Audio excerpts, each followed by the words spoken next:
Welcome to another episode. In today's episode, we're going to be talking to Cindy Raney as well as Jason Mudd, and they have a really unique real estate team. Now, the reason I wanted to bring them on is because Cindy has a breadth of experience in luxury real estate, specifically in the Westport and Fairfield County market. She's been in the real estate industry for over 22 years now and approaching 600 million plus in lifetime real estate sales. Because of her success, she has built now a team, a 9-person team with Coldwell Banker, and turned this into a real long-term and lucrative scenario for them. So thank you, Jason and Cindy, for coming on, and I'm looking forward to diving in here with you today. Yeah, thanks for having us. Pleasure. We're looking forward to Absolutely. it. So I guess to start out, let's talk a little bit about an overview of your team. What sets you guys apart in luxury real estate, specifically in Fairfield County, because there's so much competition? Yeah, no. Yeah. I mean, look, so we talked about the team size. I think what sets us apart is Cindy's passion for the client first. So I think we try to start with the client in mind and work backwards towards how we can solve for their problems, right? So we start with them in mind as opposed to us first.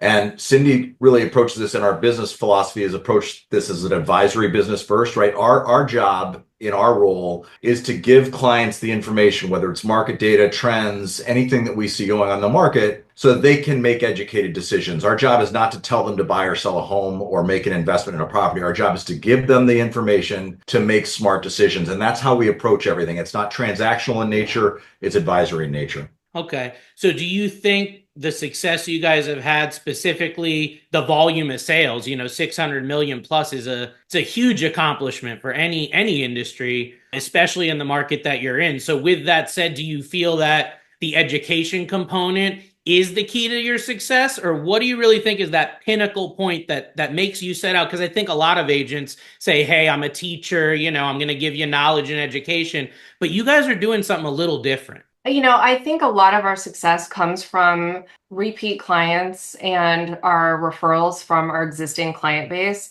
We make sure that we provide all of our clients with an exceptional client experience. And it really, they refer us to their friends and family and colleagues. And I really think that's such a huge part of our success. Just add a little bit to that, Sure. Robert. I think what I think Cindy does exceptionally well and why clients refer business to her and why the business has grown is, yes, we do come at this from an advisory approach, and you're right. People often say that, but what Cindy's really good at is telling people what they need to hear. A lot of clients want to hear something from my house is worth this. Yeah. And Cindy is very good about saying, this is what you need to hear, not necessarily what you want to hear. And so she's very truthful in her guidance. It's not about letting the client, we can tell any client that their house is worth a lot more than it is. But the reality is that's not what we think is a good ethical way to do business. And I think the second thing is operationally, we're always working on creating processes that help our clients in this business, which is, look, it's a big decision, right? You're talking about a big financial commitment.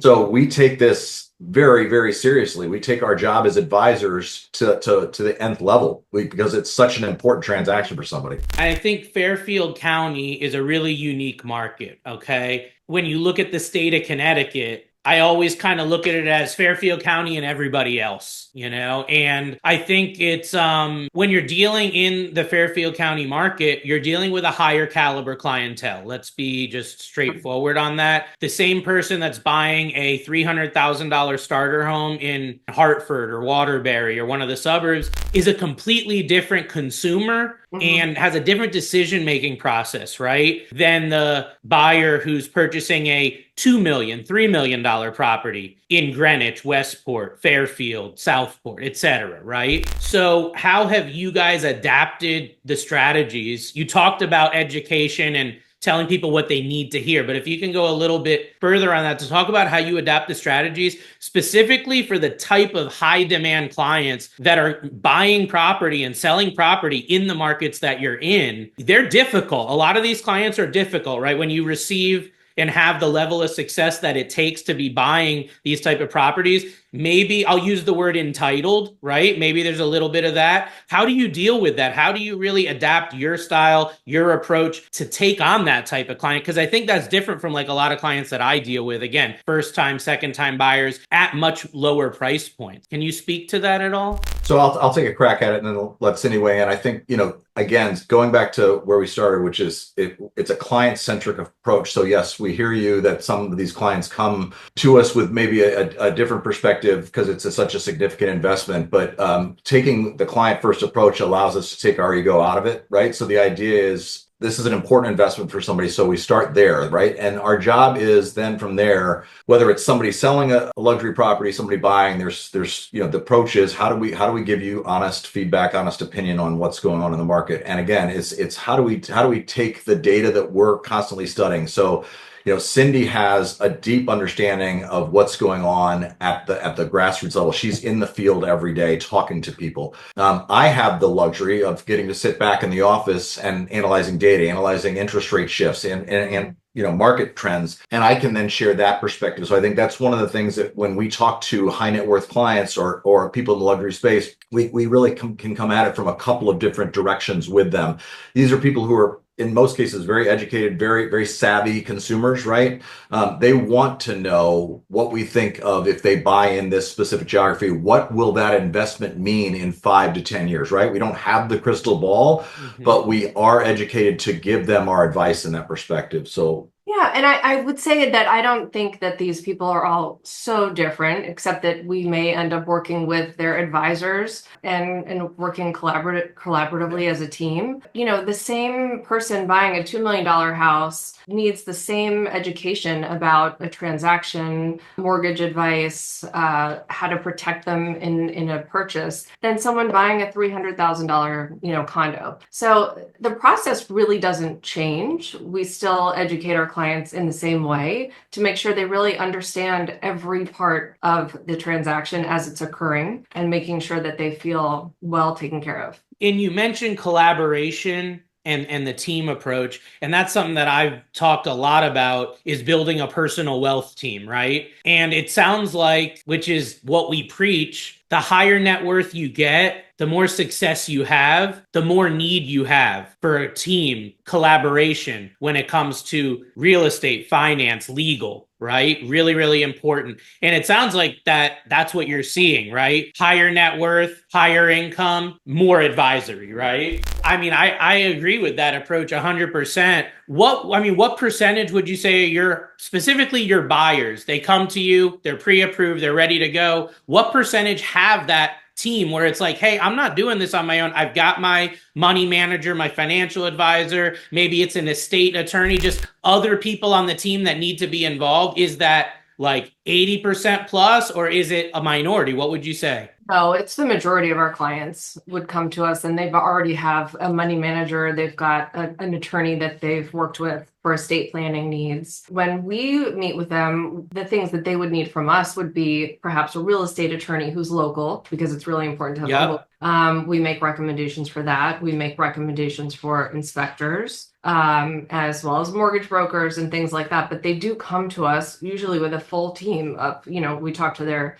accountant, their financial advisor, and things like that. And I think that point right there in the statistic you just gave, that the majority have that, it just speaks to the fact that having that team is important, not going at the process alone, not only real estate, but just in life, right? To be successful, to build a high net worth, to build a legacy, you can't do it on your own. You're not a jack of all trades. And I think the higher net worth individuals, higher income, they realize that early on and they delegate those tasks out. So for all my first timers listening, whether you have $1 million net worth or 50 grand, it doesn't matter. Start building that team, start those relationships, because a relationship you create today might be one that pays off 2, 3, 5 years more down the road, right? And a lot of these advisors, they're long-term, right? It's like, you're not just picking up the phone and getting with someone right away. It's like, there's a relationship built, which helps the context of what you guys are doing. So moving along, you've both built extremely successful careers.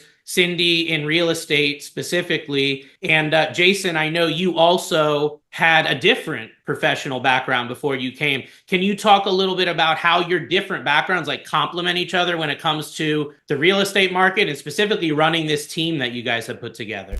Sure. So the vast majority of my career prior to partnering with Cindy in real estate was in banking, and it was for a variety of top tier firms, the J.P. Morgans of the world, Bank of America, so well-known institutions where I was able to cut my teeth and learn quite a bit about process, quite a bit about people management, quite a bit about how do you take strengths and leverage them? And so I come from sort of more of an analytic background. And so I think what Cindy and I complement ourselves so well on is I come at this much more from a business-minded approach. So what processes do we need to put in place operationally? Why do we need to be excellent? And Cindy is much better on the people side and dealing with the client and understanding their needs and getting to the heart of why something like this investment is so important to them. What do they need from a lifestyle perspective? Whereas I can, again, I like to think of myself as a little bit of the data geek, right? I'll take a look at the market analysis or take a look at where interest rates are. A lot of the white papers that we produce, and Cindy and I,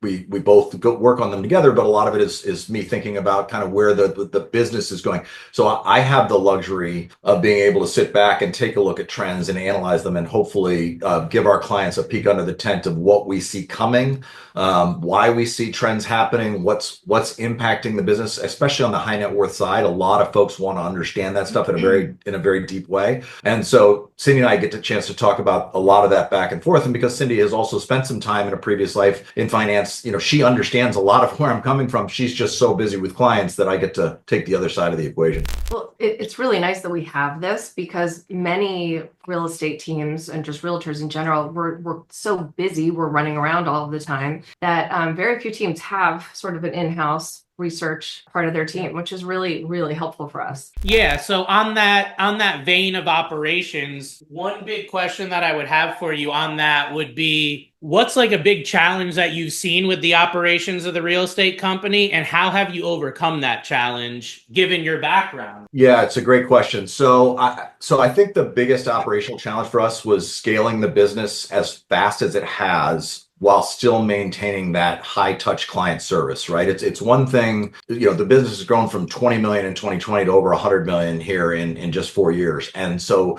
yes, our price points have gone up. So it doesn't mean that we've serviced thousands more clients. Cindy has serviced a lot more than she, did when she was by herself. And so operationally, we've had to scale, right? And so we've done that in two ways. One is with technology. It's with getting things like a CRM, the database right, making sure all the client information is logged correctly in the right place so that we have access to that at all times. And the second is putting the right people around Cindy so that free her up to do what she does really well. So yes, we hired some other advisors on the team, but we have people in social media, we have people in public relations, we have people who help on the marketing side. So it's really building an infrastructure operationally that, again, allows Cindy to do what she does incredibly well, but also allows our clients to kind of see all of the stuff that we're doing, that we're trying to get them. Again, I started with, we want to get people information, whether it's through our PR department, our PR team, I should say, our marketing arm, our social media person. We're always trying to share a wealth of information. And I think that's helped us grow. That technology, that combination of adding the technology and putting the right people in place has helped us scale while still keeping the client at the forefront of what we do every day. So what I'm really hearing from you, Jason, is delegation, right? Go where you are best. Do what you do best, right? And I think that that's something I see with a lot of top teams in real estate and mortgage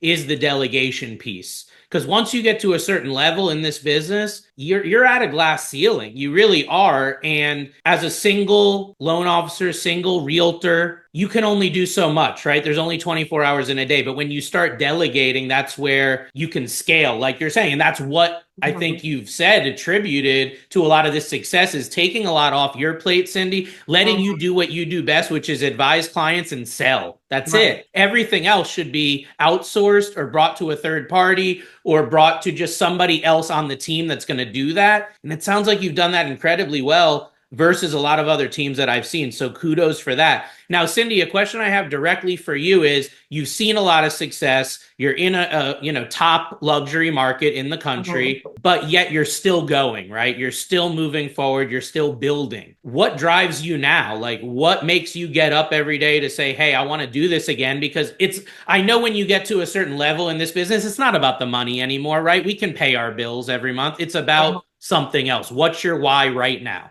Oh, I mean, absolutely. Like, honestly, it's my family, my children, my husband. I don't know if he told you, but yeah, we live and work together. It's really just being able to provide my family with amazing experiences. I just got back last night actually from Paris, so I'm a tiny bit tired. I took my mom, who's turning 80 this year, and my daughter, who's turning 13, and my stepdaughter, Cami, and we went to Paris for 6 days. And I mean, that's something that I love, being able to do things like that with my family. And then other than that, I genuinely love helping people find the right home for them and the right place. I really gained so much enjoyment from that. And I love helping people. And then, the other part of it is we really get to give back now to our community. And that really means a lot to both Jason and myself. That's another really big piece of this. Yeah, I think Robert, just to tie into this, I know we mentioned that I had a prior career and started in 2020 with Cindy. And one of the reasons that I thought it would make a lot of sense to build a business that with Cindy as the centerpiece is because of her passion for helping people. And I saw that passion, and it actually excited me, like to try something different, where I could bring some of my skill sets from the business side of things, but I could see how passionate Cindy loves helping people. It's something that she just innately does. And you see it in how she treats our kids. It's how she treats her mom. It's how she treats her friendships. She's really passionate about being a supportive person. And then she just mentioned the community outreach. So, for me, it's as a business partner, it's great to have her because I know where her heart is. Her heart is legitimately in the right place when it comes to helping a consumer find the property of their dreams, right? I know a lot of this stuff sounds cliche, but the reality is Cindy eats, breathes, and sleeps this stuff. It really hurts her if one of her clients doesn't get an outcome that they want, right? And we know a lot of people who it's transaction based, and if it doesn't happen, it doesn't happen. But so, again, Cindy said it, but I just thought it's important to echo it because I don't think I could be as passionate about this with her if I didn't see that. Yeah, no, I'm glad you said that, Jason, because that actually resonates a lot with me. I've been doing this 23 years now. And, it's about getting a win for the client. Like, you could be $1 commission. It could be $100,000 commission. I'll tell you personally, I get no more satisfaction from the higher than the lower. It's about getting a win for the client. It's about fulfilling their dreams, getting to an end goal. And I personally, it sounds like you do too, have a passion for like creating a strategy and then actually implementing it and seeing what you put in place, almost like, building a home. You got to create the foundation and the other pieces and doing that and then seeing it come to fruition. Sometimes it can happen in 30 to 60 days, right? And that's really cool to watch. Other times I've had clients, I'm sure you have too, it could take 3 years, 5 years. I have one that took 10 years from my initial call until they bought a home. 10 years. It doesn't matter. It's part of what we do. It's creating that relationship. You don't talk to someone for 10 years without some sort of foundation, right? Relationship. Even though there was no transaction, it was about that. So that really meant a lot to me when you said that. It tugged at my heart a little because I feel the same. And I really think most people in the real estate industry, especially people with less than 5 years experience, don't get to that. You can't get to that. And once you do, though, it becomes something that I think it will always drive you, right? Always, no matter what. 20 million in the bank, no needs financially, but you're still going to wake up and help that client. Why? Because that's who we are, right? We made a commitment and we're going to fulfill that commitment. Not for the money, but for ourselves, for our heart, right? For our family. That's what it's about. So appreciate you sharing that. Now, you guys are longtime residents of Fairfield County. How long have you been living now in Fairfield County? I was born and raised here. Okay. I lived in the city, New York City, after Hmm. college when I was working at Merrill Lynch down in the World Financial Center, and then moved right back to Connecticut in 2001. So tons of time. And Jason, when did you move to Fairfield County? Yeah, so I'm originally from Missouri. I'm from the Midwest, but Uh-huh.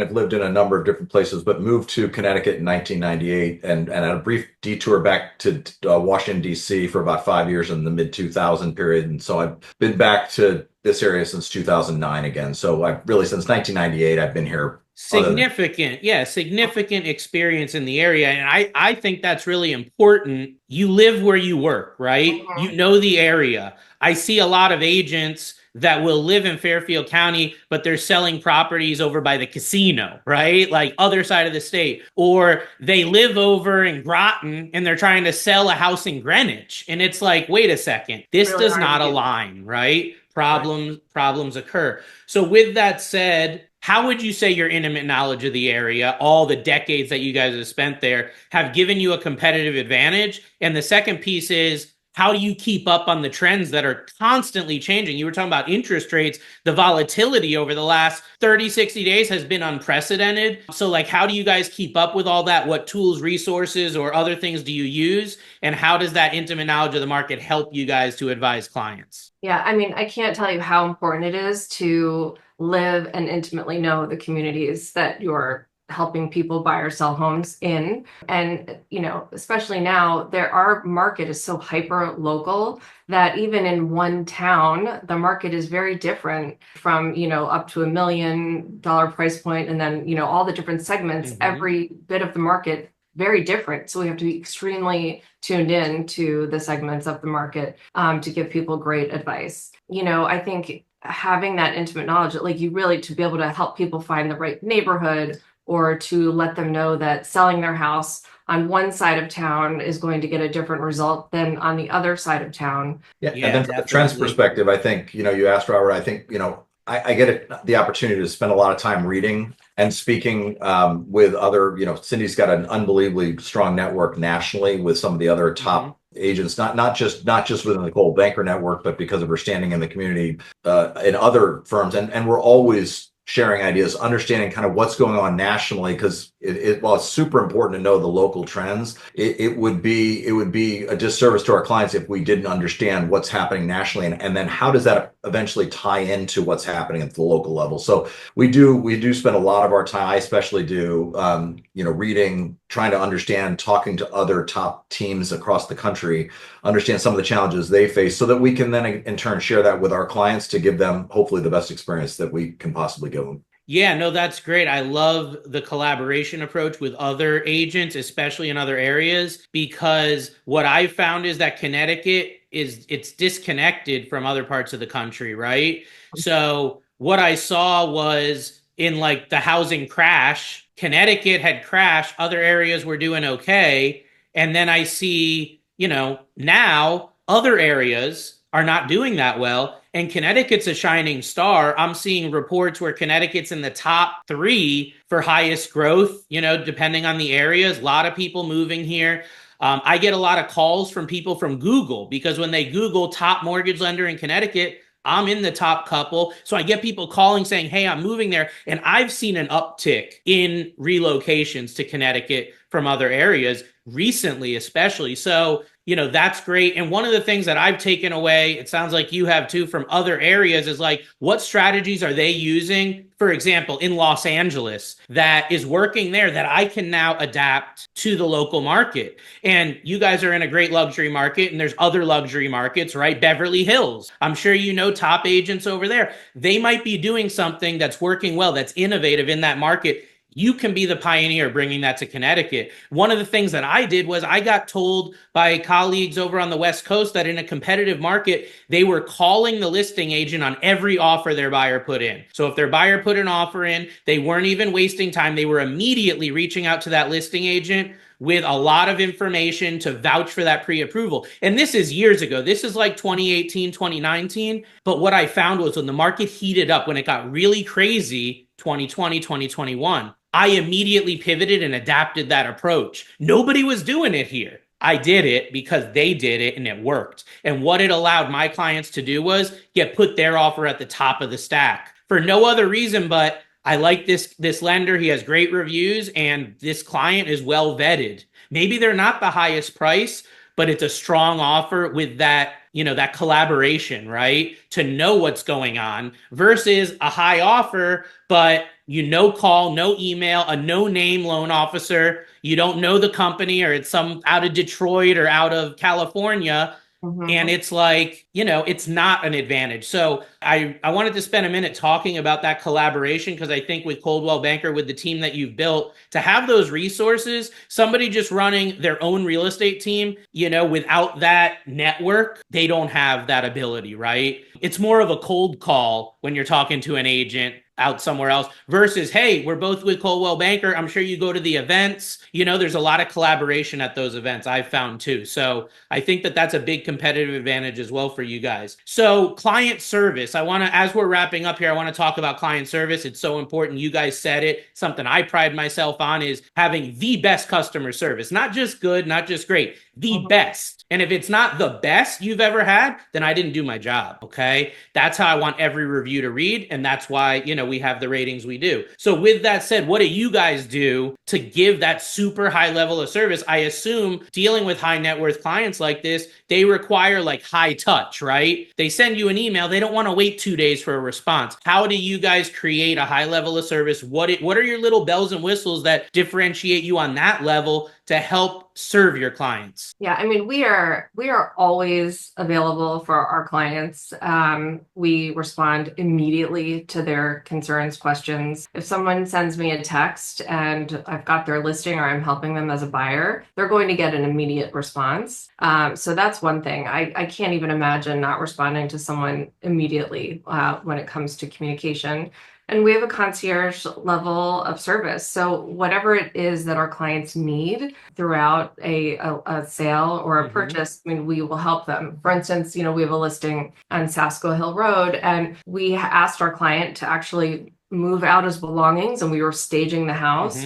And so we had our whole family, working with this gentleman over a weekend, packing up his entire library of books. Wow. We brought them to the library to donate them. I mean, we are sort of like all hands on deck when needed. And, we get really very close with our clients as we're, getting a listing ready, putting a listing on. And then, of course, the relationship that you develop with someone when they're buying, really, they almost become like an extended set of friends or family. It's really nice. Yeah, and I think the only thing I'd add to that is we're constantly striving for self-improvement, right? We believe in the philosophy and the discipline of trying to get just even if we get 1% better every day in delivering for our clients, we're doing our job. So as Cindy said, constantly available. We understand that high net worth clients want exclusivity, they want some privacy, and they want attention.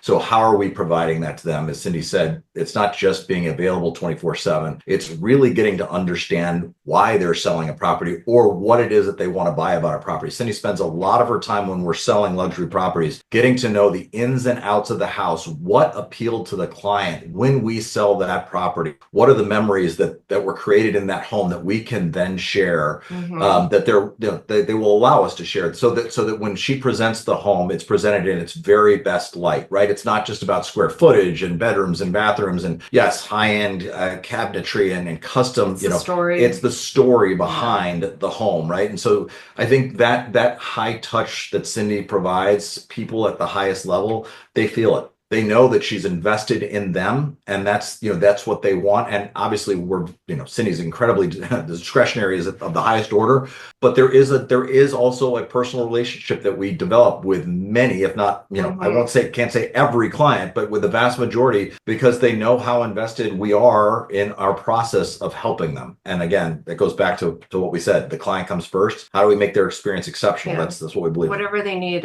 we'll do it. I mean, we just met with someone. About 2 weeks ago, I got a call at about 5:00 p.m. They said, can you meet with us tonight? We want to get our house sold. And it's someone from Bridgewater. I know how limited their time is. So I met them at about 7:45 that night. And we had their house on the market 2 days later. We got the stager in the very next day. And then that's another situation where I really understand why they bought the house, what they love about the house. You know, they talked about the sunsets in the living room. They talked about enjoying their pool and where they're going to barbecue and where it's a shady spot. And so, I mean, I know every detail about the house, and we're doing a really great job with the listing. Yeah, and I think in the entire industry, there's so much competition. You know, it's a commoditized industry. Buying homes, getting a mortgage, it's the loaf of bread syndrome, right? It's just whichever's cheaper. What you're saying is that the competitive advantage you guys have is that it's not about the numbers, it's about the relationship. I think that that's something that I really heard. And then the second piece there is decisiveness. That's really important. You mentioned the client that called you at 5 and you're listing their home within 2 days, you're over there the same night. I think of a similar scenario. I had a client called me last week and said, hey, I found the perfect house to buy, but I need to sell mine first. Who do you recommend?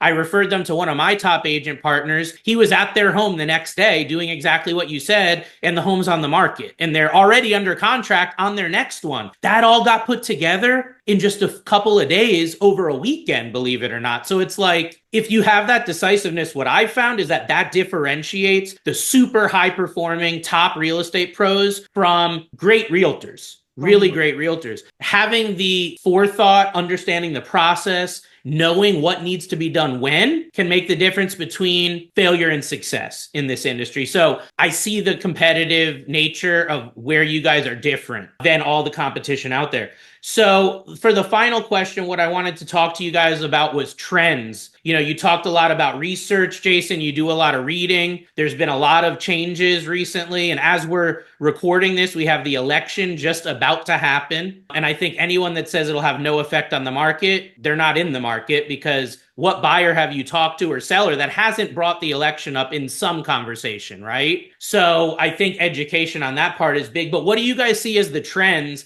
Not the short term over the next month or two. No, we all know that's going to be volatile. What do you see as 2025 and beyond? Real estate trends, prices, I mean, whatever you want to talk about in real estate coming up based on the research you've done and what you're seeing in the market right now. So there are several factors, right? So we're in a very low inventory environment. We don't see that changing. And what that has done is obviously it's driven home prices up. We think that going into 2025, I don't see a massive change in the available inventory. There's not enough land. There's not enough new build possible. There is still a great migration, people coming to Connecticut for the quality of life. It's a beautiful place to live. Lifestyle amenities in Fairfield County, you know, having lived in as many places as I have, I think is as pretty a scenic a place as you can be. We're still seeing work from home trends, which is driving people here. So we've got this big chasm between buyers and sellers. I don't see that changing. And I think there are a lot of people who think when interest rates hit, whether it's 5.5%, and we can debate when that happens. I don't have a crystal ball, but let's just argue that that's at some point, end of next year. I've heard some people say, well, that will get people to sell, because as we all know, a lot of people are locked in a very low interest rate. My kind of counter to that is, what does that do to the buyer pool? I think it only increases the buyer pool, right? And you've got this already big gap. I think we're in Fairfield County are going to see a continuation of home price increases regardless, because I don't think inventory opens up. I think that's the first thing. The second thing, you had talked about this, the market and what happens when elections happen. And yes, there is some craziness. And I think you might see things get slow down here towards the end of the year. But Cindy, you can tell me if I'm wrong, but I think 9 of the last elections that have happened, home prices have actually gone up nationally. So once the dust settles, we have somebody in place, an elected officer in place, then things start to settle down, and then things start to turn again, right? So part of that is, I think, time of year. Early next year, spring market, we know, is a great market, generally speaking, for most markets. Again, I think we're in, if you're a seller in Fairfield County, you're sitting in a really good spot. I will say this, if you're a buyer in Fairfield County, while it is definitely more challenging, we have been able to find opportunities for the right situation for buyers with Cindy's expertise in helping them put in the most compelling offers. It's not always, a lot of people think it's the highest price wins. Not if you structure the terms of your agreement. You know this, Robert, from your experience. So I think, we still feel it's going to be a great market for a seller, but I feel like if buyers who are listening are deterred, I wouldn't be, because we've helped a lot of people find homes. It would be disingenuous to say it's not more challenging. Well, yeah, no, I wouldn't want anybody to feel like they would not want to, jump back into the market as a buyer if they've taken a break. Yes, the inventory is still low, but we have been able to find a house for every single one of our buyers. We do that by our process in which we help them find a home. So we make sure that they're talking to their mortgage broker ahead of time. And, is it possible for them to waive a mortgage contingency? I mean, that would be your job, Robert, to tell them whether or not you think it's a good idea. If you think it's okay, then we may. If you don't, then of course we can't. But we do everything to put them in the most positive situation so that you're winning a bidding war the first time, that you're not heartbroken and losing houses that you really, really want. And, as far as other trends go, I think the only other thing that is sort of in flux right now is the work from home environment. There are several companies that are demanding that their employees come back to full time, and we're noticing more people are back in the office at least 3 days a week. And I think that may have an effect on our market a little bit with some more listings coming on the market. Fairfield, Westport, Greenwich, Darien, those are great towns to commute from. So I think we'll have a strong market here. I agree with you on all fronts. What do you guys think it's going to take to move us to a buyer's market? Yeah, I don't Yeah, I see mean, that look, happening look, that's not in the cards. You're saying you don't see any scenario. The answer is catastrophe. The answer is that the stock market goes to, in a handbasket, and we have a real challenge that if somebody has gotten overextended, that they are forced to sell. I think right now, people are locked in a great interest rate. They are not in equity. They have equity in their home. They're just so, catastrophe strikes. I think is it. I hate to be, that's the kind of. No, I agree. That's what I've been telling people too. Don't sit around and wait for it. What I've been seeing, especially in the last few weeks, as we've seen rates actually spike after the Fed rate cut, is a lot of people have gotten scared, and that's creating a huge opportunity for the buyers that aren't scared. One in particular put in offer after offer, got the door shut on their face, yet they were persistent. And when the rate spiked, they found a property that they had a couple people were interested in. They decided not to. They put in their offer and it got accepted because they had the cojones, so to speak, to put that offer in when everyone's like, wait, we don't know what's going to happen. What's going on? I would tell any buyer out there, any spike in interest rates, it's actually a good thing for you as a buyer because it's getting people out of the market. It's lowering your competition. There's going to be a refinance opportunity. I'm sure you guys would agree. Like when you're doing this for decades, these stuff ebbs and flows. If you can just stomach that higher mortgage for 6 months, a year, maybe 2, there's going to be an opportunity. If you have the right advisors,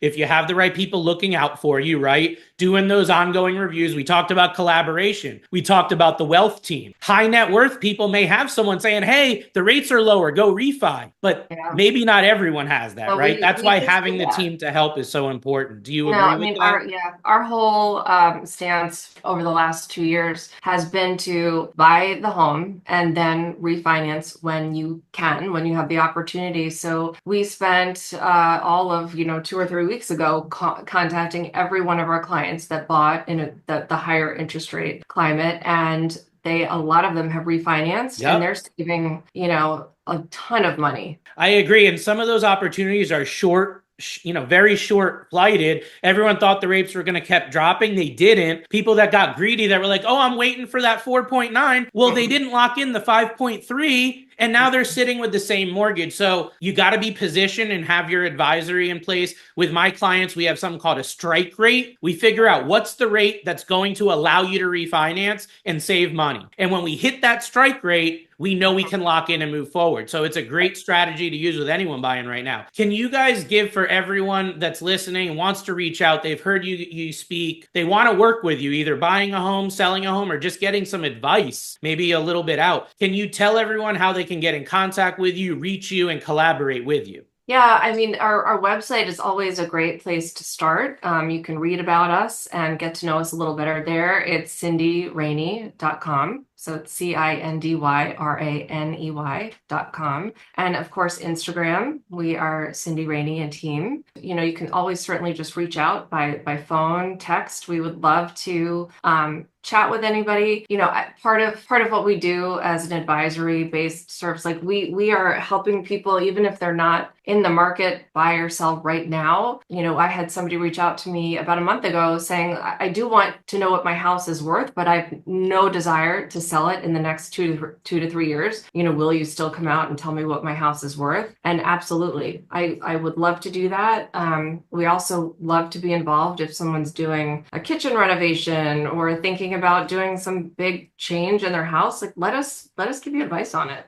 We are here to partner with you. And what's the best phone long-term number journey. for them to call or text you at? My cell phone is, you know, a great place for people to start. So it's 203-257-8320. And, you know, we're here. We'd love to help. Yeah, Robert, you said it, but I wanted to emphasize it. I'd really encourage your listeners, if people want to pick the phone, we often hear, I'm not selling a quote unquote luxury property, so you must not want to talk to me. B, I'm not ready to sell or buy, so you probably don't want to talk to me, right? I hope people understand from this podcast that we really believe strongly in providing advice and sharing advice. I would love for somebody, nothing makes me happier than having a conversation with somebody where I feel if they walked away just a little bit more educated about the real estate business or the real estate market, that ultimately someday they get to make a great decision for themselves.